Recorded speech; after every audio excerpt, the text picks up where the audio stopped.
This is episode 162 of Teacher Approved. You're listening to Teacher Approved, the podcast helping educators elevate what matters and simplify the rest. I'm Heidi. And I'm Emily. We're the creators behind Second Story Window, where we give research-based and teacher-approved strategies that make teaching less stressful and more effective. You can check out the show notes and resources from each episode at secondstorywindow.net.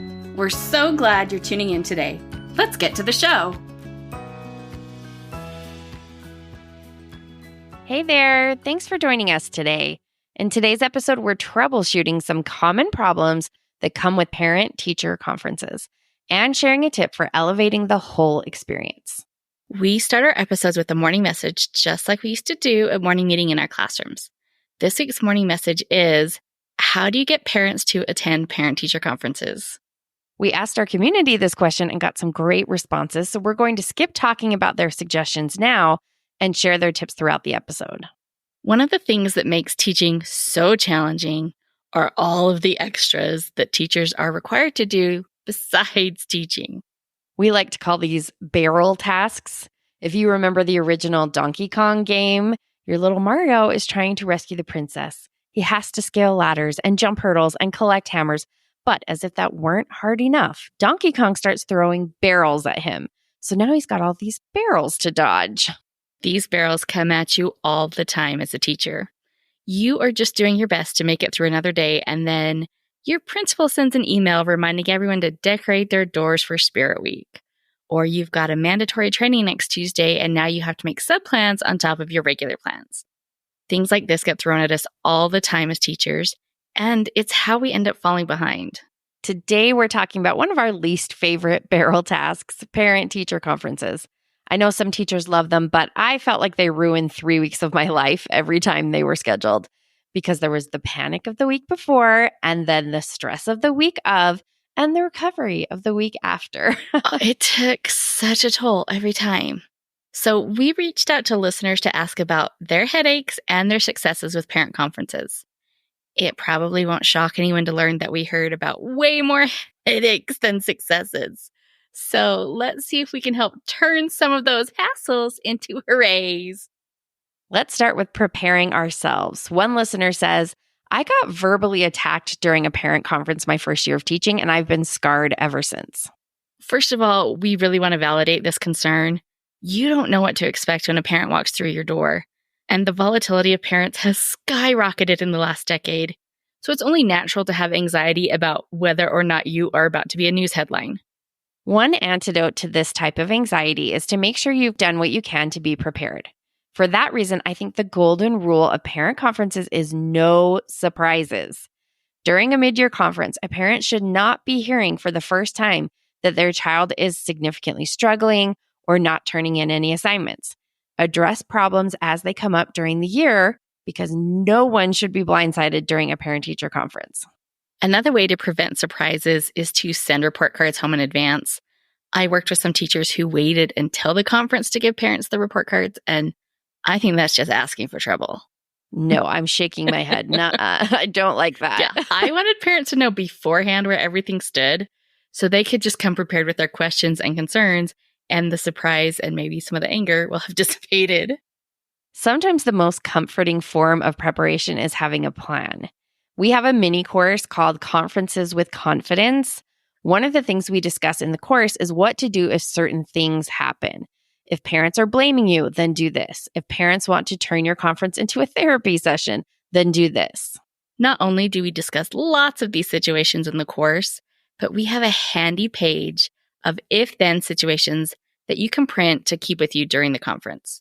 Think of it as us being there to back you up in a tough moment.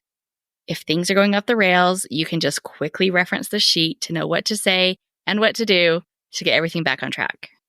You can get the Conferences with Confidence course and all the printables that come with it at the link in our show notes.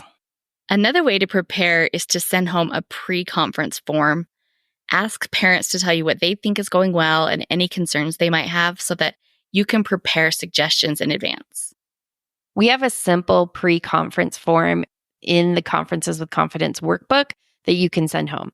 Now, whether or not parents actually return those pre-conference forms is another issue, but if you can get a heads up from even a few parents, you'll still be ahead of the game. And that brings us to the second golden rule of parent conferences. Can you have a second golden rule? Maybe it's the silver rule. Okay. All right. We can have the silver rule of parent conferences, but that is so much harder to say. But the silver rule is never mention a problem without offering a solution. One listener told us, "My biggest struggle with conferences is delivering negative information. It is necessary, but I always fear the reactions or blowback from the parents. Sugarcoating and compliment sandwiches can only get you so far. I agonized about this in my head beforehand. In reality, I am almost always relieved that it wasn't as bad as I expected after the event." I appreciate that this listener pointed out that a compliment sandwich, where you say something nice, say something that might be hard to hear, and then say something nice, doesn't always solve the problem. It can cushion the blow, but it leaves tension in the air of the unresolved "now what?" So really and truly, never mention a problem without offering a solution. You're the professional. Parents typically aren't trained educators, so they want to know what you are going to do to resolve the issue. That's why instead of a compliment sandwich, we want to make it meaningful. We'll start with our positives and make it meaningful by highlighting the child. We want to offer specific examples of strengths that not only celebrate our students, but show how well we know them. Compliments don't have to be academic to be meaningful. If there's not a lot of academic progress to cheer about right now, tell how he's so polite and he's a good partner during centers, or that you appreciate that she follows directions quickly. This lets parents know that anything negative you might say is coming from a place of love. Some kids are really hard to compliment. It feels like everything they do is the exact wrong thing to be doing. If you've got a student like that, make an effort a few days before the conference to start noticing the things that child is doing right. Go out to recess or go to the lunchroom if you need to and write down the good things you notice so you can remember them when you're in the middle of the conference. Next, we make a conference meaningful by discussing our concerns about how well a child is meeting expectations. Data is your friend here. Use assessments to show your concerns for academic progress and give specific examples to highlight any behavior concerns. For every concern you raise, you need to have a clear plan of action. The goal is to outline to parents exactly what you'll be doing to support their child, then offer concrete suggestions for ways parents can offer support at home. If Ava needs to practice fractions, show some of the games you'll have her play during centers. Then suggest an online game she can play at home. Right. We're back to never mentioning a concern that we don't have a solution for. So point out what you are doing in class and make a straightforward, simple suggestion for what parents can do. Some solutions may be outside the scope of your abilities. If that's the case, suggest someone who can help. Perhaps you would like the school counselor to come observe. Or maybe you want the math specialist to work with the student. If you need parent permission for their child to work with these other professionals, have the paperwork available for them to sign. The tone you're looking for is confidently curious. I am a professional. Here are the next steps we are going to take, and we're going to do these other things to get to the bottom of what's going on. I have concerns, but I am not out of my depth, even if you really are out of your depth. This is a lot of information to pack into 10 or 15 minutes, which is why several listeners said their biggest conference headache is timing. How to say everything that needs to be said and stay on schedule is tricky. One thing that might help is to have a clear meeting agenda. There's one that you can use in the Conferences with Confidence course. It can help you stay on task and help you move speedily through lots of important content. If your conference is running over, apologize for cutting the meeting short and set up a time to continue the discussion. Promise you'll be in touch after the conference if you can't reschedule right then. If parents show up to the conference after their assigned time, then thank them for coming and let them know when you can visit with them if they care to wait. But don't bump anyone to accommodate them. Or you can offer them a chance to reschedule. These situations and many others are included in the if-then situation sheets, so you can have it for a handy reference. Those if-then sheets really are some of the best things I think we've made. Yeah. Now let's talk about the problem that we heard about more than any other, getting parents to attend. I wish this had an easy fix, but I guess if it had an easy fix, it probably wouldn't be such a problem. I love that episode of Abbott Elementary where Janine is waiting the whole episode to have a conference with a mom who finally shows up just as Janine is trying to leave school.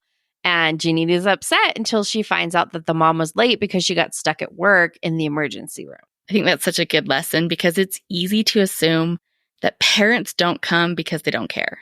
But there are lots of reasons that parents may not come to conferences. Maybe there's a language barrier. Maybe they don't have childcare. Maybe they have trauma from their experiences as students. Maybe they already feel overwhelmed dealing with a difficult child and they just can't handle any more bad news about this kid. And maybe they really don't care, but we can't know for sure. Whatever the reason, it's definitely not fun when it happens. So, what can we do to get parents to show up? We asked our teacher-approved Facebook group for their tips, and here's what they had to say. Some people mentioned that positive communication with parents all year makes them more willing to attend conferences. Angela says, I think you have to start building a relationship with parents as you start building them with your kids. Beginning the year with emails and messages about sweet things you see the kids do lets parents know that you care about their kids as people. It's work, but then the parents tend to be there for you when you need them. And Twanda adds, celebrate the kids before conference time and communicate with parents from week 1. She also suggests requesting a time to meet for a conference instead of informing the parents that you're having a conference at a certain time. And I really liked that suggestion because I hadn't thought of it before, but I could see that with some personality types, telling them that you're having a conference instead of asking to have one could be a real deal breaker. Hey there, teacher friend. Do you have a question or concern that could use a teacher-approved solution? We'd love to help you out by answering your question here on the podcast. You can submit your questions to hello@secondstorywindow.net and put podcast question in your subject line. We can't wait to hear what's on your mind. And that brings up the second tip from teachers, which is to be flexible. If possible, give parents the option to schedule the time that works best for them. Michelle says, I send a Google form so that parents can indicate a preference for the day and time of their conference. It helps to ensure that they will be able to attend the scheduled appointment. And if you're looking for digital tools for scheduling conferences, besides Google Forms, we've had teachers recommend the Blooms app with a Z and the old standard that we all love, Sign Up Genius. Besides being flexible with scheduling, try to be flexible with conference formats. Kelly suggests giving the option for over the phone or in-person meetings. She says that way working parents can be accommodated easier. And Mara adds, agreed, offer virtual or in-person options. Also, lots of reminders and snacks. Yeah, people are way more likely to show up for food. So if the budget will stretch for it, food is worth a shot. One thing that made a huge difference for the success of my conferences was switching to student-led conferences. It made it easier to accommodate parents at a set time. It reduced the issues of parents coming late or staying too long. It made it easier to schedule translators.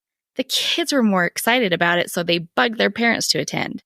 It took the attention off me and put it on the students' progress. I really cannot recommend this format enough. And I never got a chance to do conferences this way, so tell me how you did it. Well, I was kind of flying on my own here because I didn't even know that these were called student-led conferences. I was calling them walking report cards. And I couldn't find anything online about that, funny enough. So here's how I made it work. People out there probably have better suggestions, but this is what worked for me. So I would let the parents choose a 30-minute window to attend during our parent conference night. I decided I could handle about 6 people in the room at a time. I tried to only have 4, but I could handle about 6. So that meant that most everyone got their first choice of time. Now, I did schedule the parents who needed translators according to when the translators were available, but I only needed 1 translator in the room instead of needing a translator for each individual parent. So that helped cut down on some of that scheduling. Then I planned out some tasks that the students could show their parents, like how to do a word sort, reading a page from their reading books, teaching their parents how to play a math game, showing an example of their writing, all of those kind of activities that would let the kids show what they could do in a variety of areas. And then I put all of that onto a checklist for the students to follow and gave them little clipboards. It was really cute. Looking back, one thing that I wish I had done was to give parents a list of questions that they might want to ask their students, like, what do you enjoy most about math? Or how well do you stay on task during centers? Oh, that's such a good idea. And you could even have a list of questions translated, and that would make it even more helpful. If you want a list of sample questions, there's a link in the show notes to a free parent survival guide to student-led conferences that contains a list of questions parents should ask. The hardest part of student-led conferences was the practicing. I did not do any small group time on conference day. Instead, we used those times to practice. So we'd have our lesson, and then when we would normally have our small group time, we would do a model of a guided conference. So I modeled what to do first with a couple of students that were pretending to be my parents. And then we practiced several times throughout the day with the kids acting as each other's parents. When it was time for the conference, because we'd practiced so much, the kids knew exactly what to do. I would greet the parents as they arrived, but mostly I just let the kids run the show. And while they were talking, I just hopped around from group to check in. The last task on their list was to talk to me. So as they were wrapping up, I would sit down to celebrate how much their child has learned and set some goals for going forward. If parents had concerns, we could schedule a one-on-one meeting for later in the week. Letting the students run the show made the whole experience so much more positive and informative. And if you have the option, I highly recommend it. Now, I was only allowed to do this for the third conference of the year, so it's worth just trying to see what you can get your school on board with. But that third conference was definitely the conference I dreaded the least. Conferences are so much work. If you have any other tips to share about how you make conferences a success, please come tell us about it in our Teacher Approved Facebook group. Now let's talk about this week's Teacher Approved tip. Each week we leave you with a small actionable tip that you can apply in your classroom today. This week's Teacher Approved tip is to be the host. Tell us more about it, Heidi. Because as teachers, I know we want to be so accommodating to parents. There's sometimes a tendency for us to kind of be passive during conferences. We're nervous about overstepping, or we don't want to offend anyone. So sometimes we hold back from taking the lead. But in reality, your conferences will be much more productive if you can step up to be a confident host. This is especially important if you don't feel confident. Try to imagine that you are welcoming people to your home and transfer that energy to inviting them into your classroom. Another part of being a confident host is thinking through your guests' experience. Do they know where to go, or should you put up signs? Can they sit comfortably, or do you need to round up adult-sized chairs? Is the atmosphere of your room welcoming? We talk about this in great detail back in episode 30 of the podcast.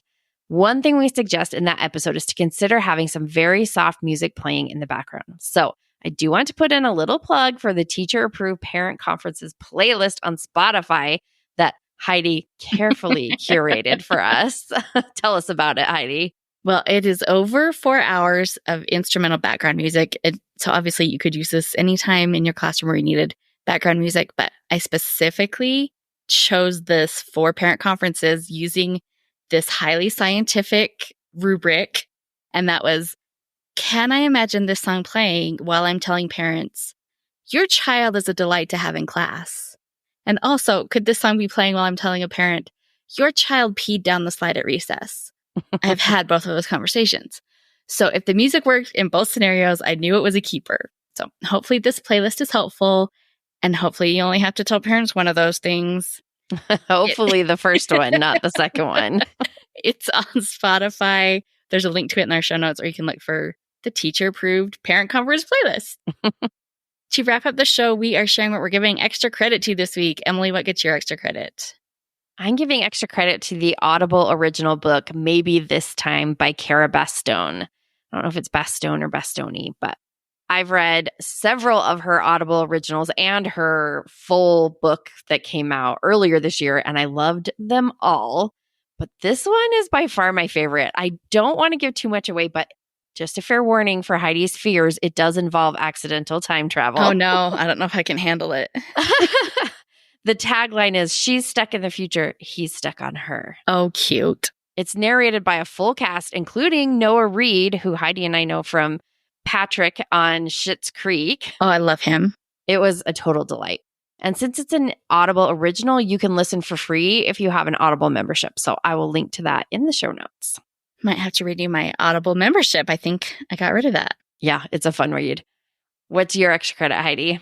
My extra credit is going to Blue Land's body wash pouches. If you're not familiar with Blue Land, how it works is they send you a refillable bottle and then a little bag of soap powder. You just mix the powder with water in the bottle, you wait an hour, and you're good to go. So I have used their hand soap tablets for years, and I really like them, but I was a little unsure about how body wash would go. But I have been using it for a few weeks now, and I really like it. It has a good consistency. The bottle's easy to use, which can be a hassle sometimes. And it has a good scent without being too overpowering. And the nice thing is when I need more, I can just order some refill pouches instead of, buying a big plastic bottle that will just end up in a landfill somewhere. So yay for Blue Land. I'll have to check that out. I haven't used Blue Land in several years since my children broke not one, but 2 sinks in my house because they knocked over the heavy-duty, beautiful glass Blue Land hand soap dispensers into the sink, which I should have just got a different dispenser. But instead, I just stopped using that kind of hand soap. But maybe I'll go back to it now. There you go. And the body wash bottle is plastic, because that was my concern. Like, I cannot have a glass bottle in the shower. I'm too klutzy. Yeah. Well, I will definitely check that out. That is it for today's episode. Prepare ahead of time for your parent conferences, and remember to act like a confident host, even if you don't feel like one. And don't forget to check out our Conferences with Confidence mini course to get all of our best tips, tricks, and helpful printables. If you enjoyed this episode, please consider giving us a 5-star rating and review. Ratings and reviews are so helpful to us because they help new listeners find our show. We hope you enjoyed this episode of Teacher Approved. I'm Heidi. And I'm Emily. Thank you for listening. Be sure to follow or subscribe in your podcast app so that you never miss an episode. You can connect with us and other teachers in the Teacher Approved Facebook group. We'll see you here next week. Bye for now. Bye.